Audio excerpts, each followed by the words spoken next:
Good morning, guys. I am doing just a quick video that I promised you like 2 weeks ago, I think. Some tips on sleep. Now, I've been kind of trying these tips out for myself a little bit, and they really do help. I have found many different tips online, and I was picking and choosing some of the ones that I thought looked really interesting and that I thought I would enjoy. And I was trying them out, and they worked really good. One of those tips is stop eating 3 hours before bedtime. And the reason is because sometimes when you eat, you can get upset stomach. If you have certain foods that maybe cause inflammation or whatever the reason, it sometimes helps to eat 3 hours before bedtime and then not after that, before you go to bed. That I have always done, as even when I was a little kid, I did that. Once supper was over, I never wanted to eat again. I actually enjoyed going to bed on a hungry stomach. It sounds weird, and I know most people don't and can't go to bed on an empty stomach, in which case I would definitely have some tea. Some green tea helps you sleep marvelously. It's amazing how well it works. Even if you put some stevia in it, it didn't affect that at all for me.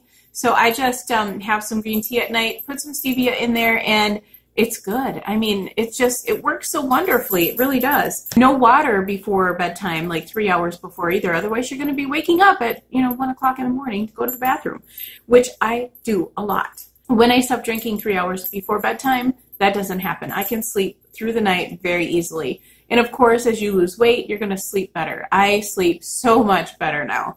When I was heavier, I would wake up 3-4 times a night, and my Fitbit looks so different now. When I wear it all night long, it will show my sleep patterns, and I get a lot more heavy sleep than I ever used to. It's amazing. And I'm sure it's because I can breathe better. I'm not snoring at night anymore. So it's just all around a better situation. When you're heavier, you snore probably most of the time, and then that wakes you up.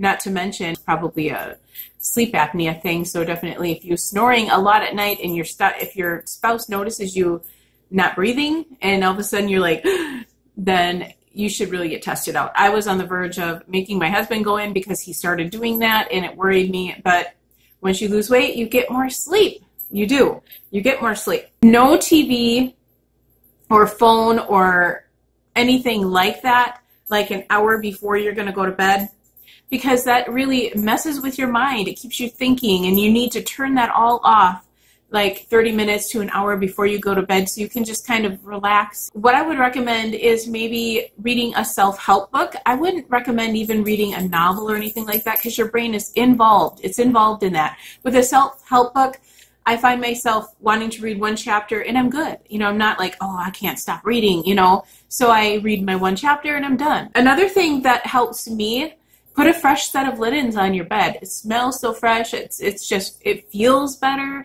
and it really works. Taking a shower before bed. When I was a kid, I remember bath night. I would always fall asleep so much faster after bath night because it was so comforting and I felt so clean and good, and I just fell asleep so quickly. One thing that truly helps me that I have done pretty much all of my life when it comes to either music or fans or whatever. When I met my husband, he wasn't in for music at bedtime, so I had to give that up, and instead we did a fan because I cannot sleep when it's silent in a room. I cannot sleep.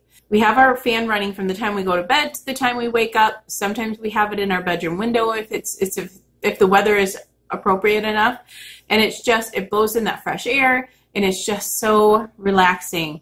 And it's that white noise that you hear in the background that really helps you fall asleep and stay asleep all night too. Another thing too you can try before you go to bed, maybe 30 minutes before you go to bed, within 30 minutes, turn off your TV and do these things. Read your self-help book, do some stretches.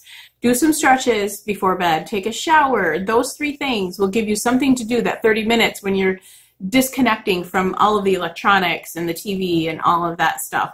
You need time for your brain to settle down. If you're going to bed and you have your TV on in your room, or you have your phone right there in your face and you're looking at that and you're just constantly scrolling, by the time you look at the clock, it's 2 hours later and you're like, oh my gosh, it's midnight. I should be long sleeping by now. So don't allow yourself to take that phone to bed, charge it in a different area, or on your dresser further away in case you get an important phone call in the middle of the night. That is pretty much it. Those things will help drastically, especially the tea, taking a shower. I mean, all of these things. I have done all of them. I've been practicing all of them. Each thing in their separate ways help me sleep at night. And if you are really searching for some sleep at night, if you are an insomniac, instead of reaching for those pills and sleep medications, try these things. I mean, sleep medications are not that great for you. And once you start taking them, you pretty much can't stop. You have to continue to take them. Your body gets used to that, and you can't fall asleep without them from then on.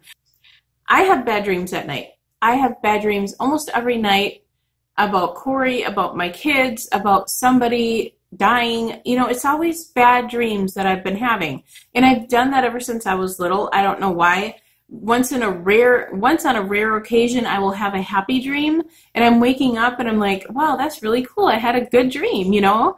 And it was awesome. But most of the time, the dreams I remember are bad dreams. So these sort of things also help you not have those bad dreams. I haven't had a bad dream in a long time now, since I've been doing these, actually. If I can remember right, I don't remember a bad dream. I don't remember a good dream either, but I don't have a bad dream. So yeah, it's good. It's good. These sort of things really help relax you. So I would definitely recommend trying these out and seeing if they work for you. If you are having trouble sleeping, these things have definitely helped me. I've been trying them out, like I said, for the last few weeks to try and tell you guys if they work or not, and they have been working. The green tea has been a good plus for me.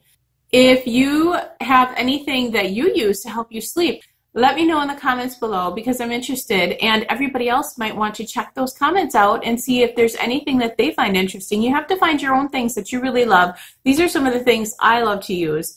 If you find anything attractive within these tips, try them out. Let me know if they work for you. And also look in the comments below. Please like and subscribe if you haven't already, and be sure to share this if you think it may help anybody at all. And I will see you later on with a what I ate. I'm going to do 2 days of what I ate because I missed yesterday's video, but I did tape what I ate, so I'm going to add it into tonight's what I ate. My thing is, I need to get these things uploaded early, which I'm practicing. I'm really trying to practice getting these up earlier, because I can get them up earlier. I'm done eating at 6 o'clock, and usually I don't eat after that. So I have no excuse not to get these going earlier. I'm just too busy on electronics, and I have to cut myself away from that and get these done and then go to bed early, because I love going to bed early. I love waking up early. I want to be a morning person. I really do. So let me know, guys, in the comments below. Thanks for watching. Bye.